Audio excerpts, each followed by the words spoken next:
Welcome to the Healing Paths podcast weekly hot take series. Each week, we bring you powerful stories and strategies from leaders who are making a real impact by building stronger, more resilient communities. Get ready to be inspired, motivated, and equipped with tools to thrive in both your personal and professional life.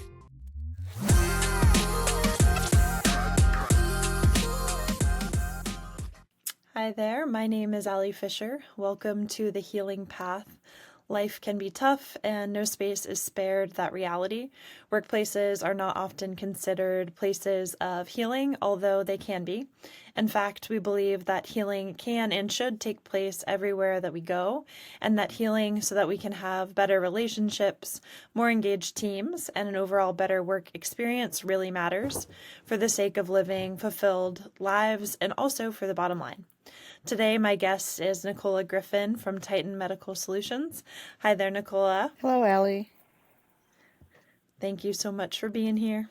You are very welcome. Happy to be here. So, to get us started, could you give us a 90-second overview of what your business does and why you got into it? Well, Titan is an overall medical solutions approach to staffing and also the overall approach of the lack in medical support. So that means administratively in an acute setting, clinics, or even private facilities. We are a total solution in regards to whatever your business is lacking in an HR perspective. And I got into it because I've been in HR for about 26 years. So talent development was my niche and employee relations. So I just put that into our own special niche of services. Got you. Thank you for sharing that. So it sounds like you're fulfilling a very, very real need, particularly in healthcare. Um, could you share a little bit about the market that you all serve and how you do that, especially, taking into account what you shared as like a very, very high need space right now? Well, we took a holistic approach when we created Titan Medical Solutions. Myself and our partners, my partners were all in some capacity involved in healthcare. Both of my partners are surgical techs, Army vets. That believed that there was a hole in that community, as well as also, just the medical overall services. So we put our heads together in regards to what our professional services could provide, and just fill that need in a hospital setting, clinic settings, to service the top to bottom, whatever medical was lacking. Got you. Okay. So when you say like whatever medical was lacking, could you share a couple of examples of needs that y'all have fulfilled? So right now, we our niche, our specialty, as you have heard, is surgical services. So perioperatives, the whole in the niches in regards to the private acute. So what we do, top to bottom, is you may have a need for a surgeon, an anesthesiologist, a sterile tech, process tech. Not to say that we cannot resolve any other solutions in a medical environment, but that is our niche. We provide that specialty niche because our expertise from our partners is services top to bottom. Okay, this is really top of mind for me right now as my roommate just had surgery yesterday and was talking about the anesthesiologist, and you can't do a surgery without You one of cannot. those. You cannot. Yeah, seriously, at least not at this day and age. Thank goodness for all of us. At that part. I think during COVID we had that issue in regards to just that part of the services shut down because it is so sterile and it's so protected in regards to infectious diseases and things of that nature, that it was one of those things that lacked and was an option and not unless it was very, very required and emergent. So we're trying to get that piece back to its fullest capacity.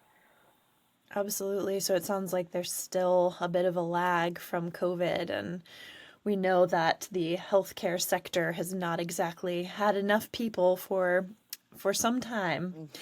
Um, so that being said, within the organization, Could you share a little bit more about your specific role? And I know you shared that you've been involved with HR for 26 years. I'm curious, how you ended up kind of specializing and getting into the medical HR space specifically. Okay. Well, I think I am diversified in regards to that 26 years because I started out as an EA in oil and gas, learning the ins and outs of a business in regards to hiring, firing, administrative duties in regards to supporting executives. That was right out of high school. And then what drove me there is I have my grandmother. I grew up running through the hallways of nursing home facilities. She was administrator for two small facilities in the town that we're from, in between those two towns. So she serviced that as an LVN. So I saw that healthcare piece grow within our family and our legacy of me going into healthcare, being interested in that. My sister, my mom, in some capacity, we all have healthcare in us. So it drove me back there once I had gotten to a point where I had worked in HR space and employee relations, getting to know the ins and outs of the administrative pieces and processes of operations of hiring people and the talent that took for each department to be ran. I learned that from the ground up, and not someone that had the privilege of being able to be formally educated with it. I had to, you know, rely on the experts, the subject matter experts that taught me, and Mhm. were gracious enough to take me under their wing, mentor me, show me, the ins and outs of what it meant to be relevant in the HR and talent space. Yeah. Yeah, that's a beautiful story. It sounds like it runs in the family. There were some people who really believed in you and saw your potential and invested time and energy into you, which is awesome. And then, of course, most of the credit to you because you ran with it and took the time, took the time to figure it out. So I love hearing that story and kind of it sounds like it was a full circle moment to come back into the healthcare Yes, space. yes, absolutely it was. It was me running from it, not wanting to be a nurse like my sister and my aunts and my grandmother, but knowing it, just from, running it in a sense of learning it from my grandmother, learning it in the spaces of, professionally, and being around healthcare professionals drove me right back to healthcare instead of, the other industries that I got all of my experience from. hmm One other thing I'll just briefly say in reflecting what you shared, I have found that some of the most empathetic leaders are the ones who worked their way up, didn't just, get the education to be a leader immediately without the actual experience, but the people who are like, oh, I've been in your shoes. Do you find that that is true for you and that you're able to mentor people more easily because of that? Absolutely. I think that, time has been a teacher in that people gravitate to me for that. And I'm so humbled by that. The fact that, most people gravitate to me and want to hear my story and know how I made it where I have. And I don't think it was ever an easy path for me to get here. But I did. It had to be in humbling situations where I had to learn that I didn't have the knowledge, but I was willing to learn it, and to also pass that on to other people once I learned it, to show them that even if you can't afford an education, if you can't afford to do things, you can start by just watching people, observing, being willing to learn what they will teach you naturally. And if you do that, then you get the confidence to be able to go out and seek more knowledge. Self-educate yourself with certifications as such with my SPHR that hmm because I couldn't go to college, there were certifications out there that were fillers to the knowledge that I already learned and taught and self-taught myself. So, I do find it that it's easier for me to talk to people and say, I've been there. I know what it's like to be unemployed. I know what it's like to not to feel that glass ceiling because I didn't feel like I had enough knowledge to be able to fit the shoes of a VP, of a director. But still, someone saw the skills that I had without that formal education to give me a VP role, to give me, hmm provide me provide me an opportunity just to do that. So I'm grateful for that. Yeah, yeah, yeah, that's a wonderful story, and I can see how someone would be like, "Wait, she did what? How do I do it? I want to do that too." Yeah. That part. Well, and it's hard for you to really just say, I have the confidence to be that person, to be, in leading others, because it's hard to lead others when you don't know where that leadership is going to come from, if it's natural within you, if you're making the right choice for a team and not just yourself. So you have to be able to allow yourself to naturally fill those roles and be empathetic to those that are learning and going through the same processes that you experienced yourself. Yeah. Yeah, yeah, I love that. Um, Within your industry right now, what is the biggest problem that you see? And then how are you solving that for yourself as well as your clients or referral partners or whoever is kind of part of the mix of that problem? Well, I can tell you just a shortage of healthcare professionals in general. I mean, we keep going back to it, but COVID was the gap in regards to just the nurses being tired, the death, the mortality rates that drove nurses and physicians and healthcare professionals to say, "Hey, I need to go to another industry." I mean, it was enough to depress an industry. So in that, I can tell you that you want the opportunity to see where you can fill those gaps and be back and fill it up back with natural talent. But that's just encouraging people to get back into healthcare, to believe in the system, that if you have a compassionate heart and for the industry, for healthcare and for patients and for people, that it's still a growing and thriving industry, and it's not just an industry of depressant reminder of death, and what that it can be overwhelming at times depending on what our country is going through. Yeah. What you shared about, you said the industry was depressed and I know also like the people.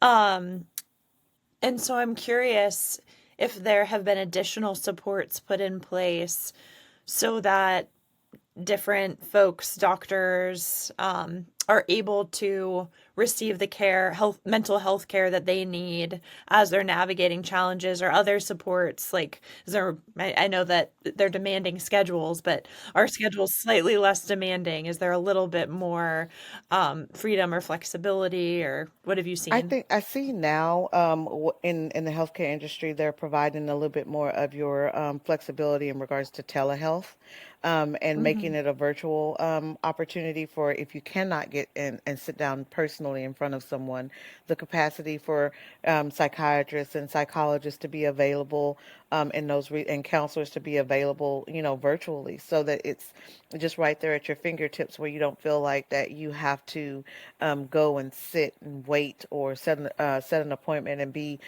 scrutinized by others because you feel like you want to walk into somewhere and lay your burdens down to someone.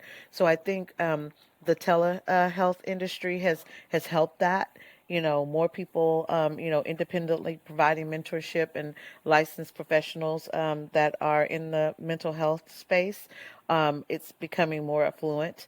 You do see more nurses gravitating more toward the mental health, the nurse practitioners in the mental health space, your nurses in that mental health space, that really have the compassion for not the daily floor to floor acute setting, but more so that clinical capacity of nursing, and being able to be available. So I do see the industry moving more so toward well-being and Hmm. wellness care. We were focused on that well before COVID, because there was a big gap, but I can definitely tell you that there's a huge push toward that now, in regards to the wellness piece and health, and making that a part of your benefits, your compensation, building programs of wellness where you're comfortable and not feeling like that your budget can't afford it. They're making it a part of your free services, in those health plans, and I think that's amazing for them to continue to do that, to take care of their employees and people, so that they can continue to do the jobs that they enjoy doing. Absolutely. Yeah, Good to hear that things are trending in the right direction, because seems like it's the only way we'll get out of the challenging situation that we're Yeah. in right now.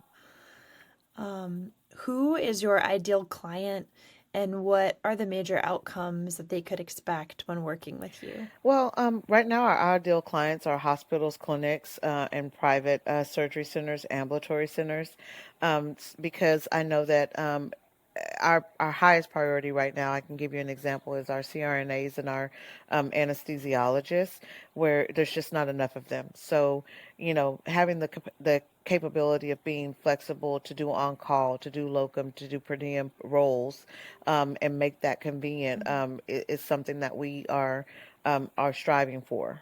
So that makes it where we can fill those gaps and make sure that those surgeries happen, knee replacements that weren't able to be done in distressed times, maybe brain surgery that had to be put off or things of that nature because you didn't have enough scheduled anesthesiologists or the staff to do so.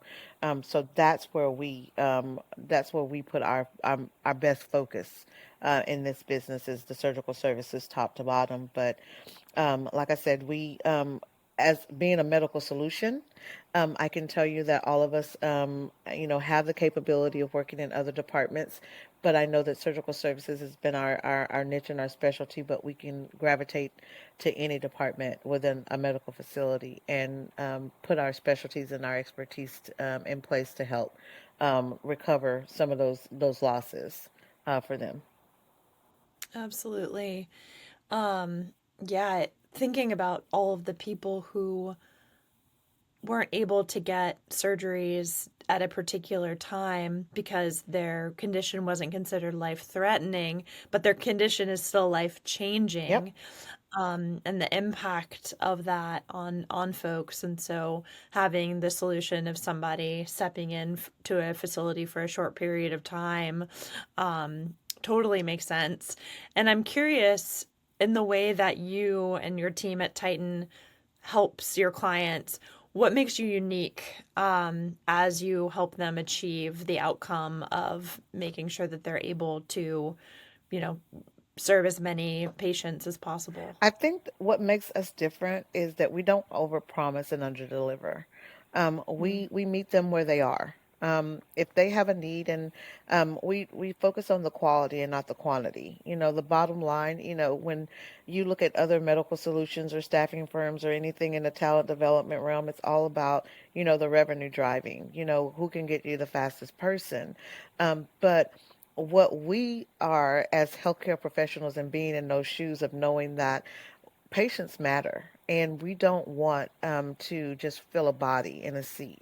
We want to make a difference. When that person says that they're looking for an opportunity to utilize their skills, why do you want to be in that role? What can this Mm. facility offer you that you are lacking currently and what you're not getting?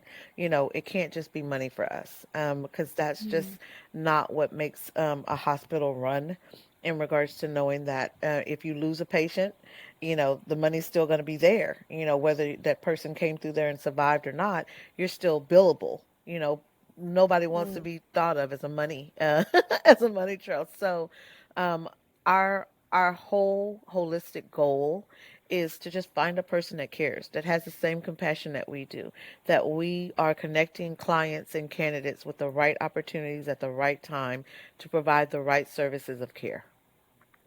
Mm. Yeah, I appreciate that. And the concept that you don't overpromise and underdeliver, and instead it's like, well, we'll do what we can and we'll find the right people, and when we are able to, it'll be great. And the idea that, you know, finding the right person is the most important part, and it's better to not do a surgery if it's not the right person than to do the surgery with the wrong And person feel and have confident that. in that Yeah. anesthesiologist is there to do their job, and all they want to do is make sure that you wake up.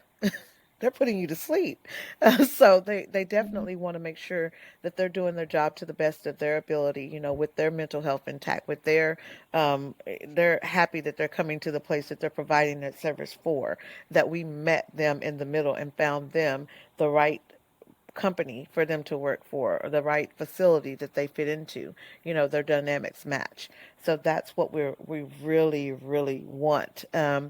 To build relationships with facilities and hospitals, and let them know that you can put anybody to work, and you can put a body in a seat, but will it really matter when you come back to Titan? Did we do our job in regards to giving you what you needed versus what you wanted? Mm, mm, yeah, yeah. Thank you for sharing that. Um, when it comes to challenges maybe within your team, what are some of the challenges there as you are all working together to fill these important positions and find the right people? The challenge, I can tell you, sometimes it's resources. Not enough people. I think it's a hamster wheel that everybody's diving in the same pool of anesthesiologists. They have the same opportunity to connect with the same professionals that we do. It's just what stands out and makes us different is that we're just not looking for everybody, and that our clients need to understand that once we engage with the right people, the patients, to get that person to work. But there also has to be a time frame that we put ourselves and hold ourselves accountable to do that. And if not, open communication and letting them know that maybe, at this time you're not going to find it. It's not out there, and educating them and letting them know that there's not a fit that you're going to look for. What are the Mm, exceptions that you will accept that will fit the need that you have right now? And having those real conversations rather than just bringing them something that they never wanted, or they never needed, that couldn't fill any of the needs or the requirements of the job, but we put somebody there just to say we had someone there. So, mm, no, I just think those are the challenges in regards to resources, understanding who you're putting in place, working with your team to make sure that we're all on the same page when we're looking for those people and those clients. Because I can tell you that there's some clients that I would rather not work with because they don't stand on the morals and the mission and the values that Titan stands on, and I'd rather not engage with something that I don't believe in, or that I feel mm. like is going to ruin the connection or the relationship that I have built on the trust of my candidates and other clients as well. Yeah. Yeah, I'm imagining a Venn diagram where, one circle is the right person and the other is the speed at which it's done, and there's that middle area that you're always targeting, and if it's not always going to be Yeah, there. And so it sounds like, your goal and the focus at Titan's goal is to find out if that middle area is there, and if it's not, then to just say, "Hey, we tried, yeah. and we're not going to send you somebody that doesn't meet the quality standards." Whereas it sounds like some of your competitors may just go ahead and do the quick thing. Yeah, and again, money is the root to business operating, and to keep the doors open, you have to have that flow of money to keep resources going, to find the candidate, to place them and put them to work. But like I said, I mean, you can take a dollar and you can take someone's dollar, but do you want to take that dollar and risk your reputation just because you took the dollar? And I think I've gotten to the age and the experience, with the wisdom of, where I would like to lead Titan to the future is saying, mentorship is important. Driving your clients to trust you is very, very important. But making sure that that relationship between client and candidate connect um, on the right level of care. Mm, absolutely, absolutely. Yeah, I really appreciate that sentiment, and it can be hard to look past the dollar signs and look at that human element. Um, where do you see your industry going in the next 5 to 10 years? And how do you stay able to kind of maneuver the changes that you see coming? I think we're going to still be in trouble in regards to realistically, filling the gaps of, healthcare professionals coming in. We have to continue to drive and encourage those compassionate students that we have in high school and elementary, to see that healthcare professionals do an amazing job, that doctors are needed and respected, and it is still one of those professions that if you have a compassion for people, that you can give back to them without feeling like you're exhausted in that, or that you're not valued and appreciated, and it's not a grateful gesture of you to do the things that you want in a profession and a career that can bring you gratification. So I think that we are looking at an industry that will fluctuate as it always has. But if we continue to do our jobs as talent development, as staffing firms, as HR, then we'll continue to encourage and mentor and spend our time out here at colleges speaking and letting them know that healthcare is a safe place, that it is an Mm. encouraging place, that your mental health is okay because you're taking care of someone else's mental health. And if you're that person, then healthcare is for you. Mm. Yeah, so ensuring that Titan has people to continue placing because there are more people who are interested in doing work in the medical field, and ensuring also that the supports in the medical field are there, that people are talking transparently about the challenges, so that it's not a field that continues to dwindle in the way that it has. Yes, exactly. Um, so taking a little bit of a shift to the personal with you, Nicola, what's the biggest failure or challenge that you're open to sharing on this, that you faced to this point in your life, and how has that shaped the way that you do business? I can say the biggest failure, and believe me, it's a couple of startups that I've was involved in, and in and in different stages of my career that I thought I could make an impact in. And the biggest failure was giving up on that and seeing that people did have the values that I did. We just didn't know how to continue those. So that was my biggest failure of teaching myself to be able to still mentor those that are mentoring me. Because people, Mm, just because they're teaching you doesn't mean that they don't have things that they need to learn as well. And just because we don't meet at the same road at the same time doesn't mean that we still can't grow and travel on that same road going forward.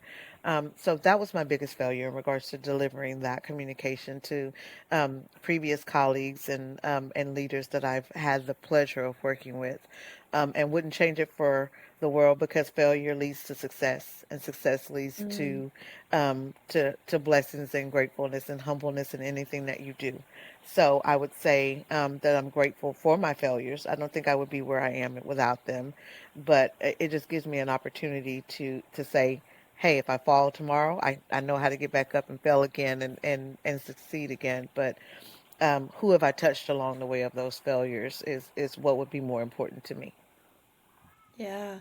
I love what you said about mentorship being a two-way street. Like, even if there's somebody who has more experience and may hold the formal title of mentor, if that person then does not have the idea that they could learn from their mentee, and that there may be some reverse mentorship happening, then there's going to be a barrier to growth, or the growth can only go so far.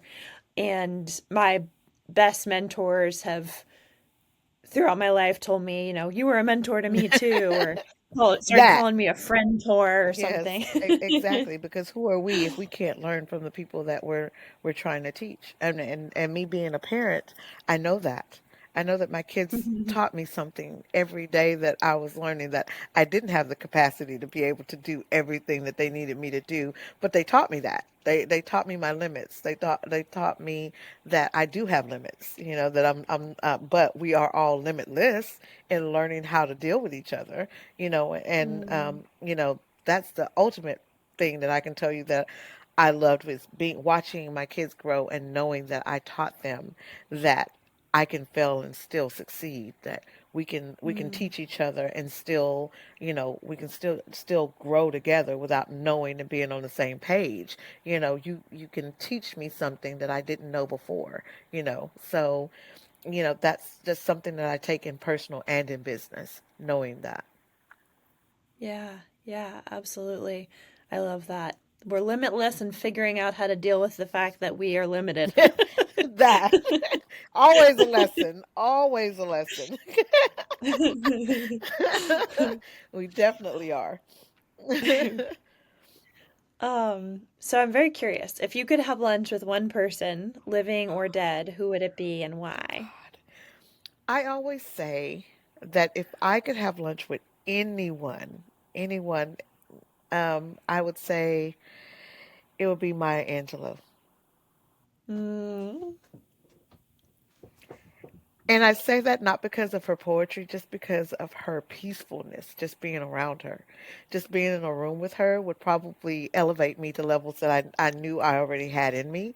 But just to be in her presence, in her energy, the woman was just like a mhm, light. And it just, yeah, it never felt in anything that I've read from her, anything that I have, had the pleasure of seeing in her work and being a part of. It's just, it's like there's negative in everything, but I choose to be positive. mm, There's a lesson in life, and you can either fall in it or you can grow and climb out of it. And she continuously taught us that if there's dark, there's always light, and there's always a way to get through something. You're never a failure for long. It's a full mm, cycle of, you know, ups and downs and ebbs and flows. But if you continue to get up and just move, you will succeed mm, just in the movement. mm, mm. Yeah, thank you for sharing that. I love it. And I love what you shared about it's not even about her poetry, it's just about her. And it reminded me, I don't know if you've ever heard the song Chicken Soup in a Song by India Yes, Ari. yes, yes. But Yeah. that's what I was like imagining it would feel like. Yeah, I mean, because it's sometimes it's not what the person says, it's the energies that they exude off of them. And she's always been that, even me being a little girl, and just being exposed to her, and even at this age, she's just the one person that stays present and relevant in my life, and that's her Mm, in life and in death. So, mm. Thank you for sharing that. Oh, um, I know, right? it's little Maya Angelou moment, yeah.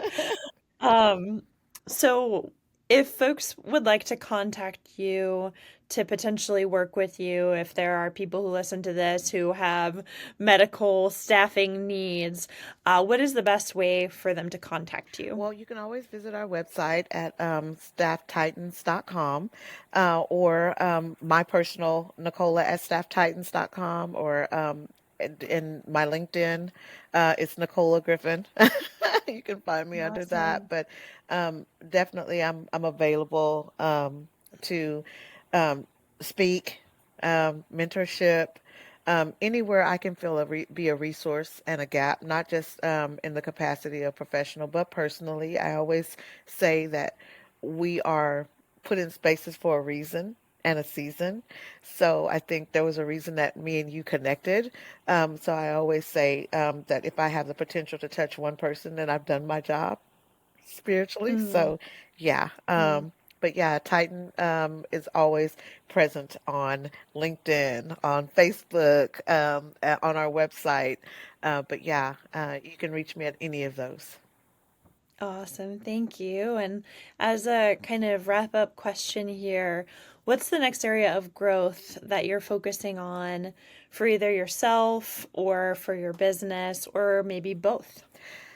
Well, I can tell you business wise, I'm looking to make Titan as relevant as some of the top staffing and consulting firms in the country because I feel like the my gap is that where I feel the gap is I'm not just trying to be to conquer every hospital or every space, but I feel that the spaces that I'm meant to fill, that our presence will make a difference in regards to patient care, in regards to just our healthcare professionals knowing that they matter. So my growth would be just our presence and our relevance in regards to Mm, being out there and knowing who Titan is and who we are as people within Titan. mm, And then personally, just making sure that I can be the best grandma I can be Ooh. because I spend a lot of time with them and the flexibility that Titan and every other independent opportunity that I've had in the last 10 years of not having to go to a 9 to 5 and be able to work for myself has Mm, taught me that the time that I spend with my kids and now my grandbabies is more important to me than anything I could ever do. mm-hmm, mm-hmm. Oh, I love hearing that. And it's really beautiful to see somebody be successful and passionate about the work that they do and have that be values aligned and also have time for family and the other things in life that matter so much. So I love that you've been able to strike that balance. I'm sure some days more than others. I promise you, if financial could ever match the personal, the legacy would be way more important, and I would give all the professional up. But Mm, we always have to balance that life with that life and living and making sure that we sustain both. But definitely, mm. my family holds my heart. My legacy will always be that. But in business and in personal, they both are intertwined to keep them both together. Yeah, absolutely. Well, Nicola, I'm so grateful for this conversation and your time. And I also feel like things happen for a reason. So this has been really beautiful. And it's been great learning more about you and Titan and hear about your unique insights into your field and your own experience. So thank you. Thank you. Thank you. It was a pleasure. Thank you so much for joining us on the Healing Paths Podcast weekly hot take series. We hope you've been inspired by today's stories and strategies for building more resilient, healthier, and stronger communities. Remember, resilience isn't just about bouncing back. It's about growing to be bigger and better through every challenge. If you've enjoyed this episode, be sure to subscribe, leave a review, and share it with someone who could benefit from these insights. So stay connected, be resilient, and we'll see you next time.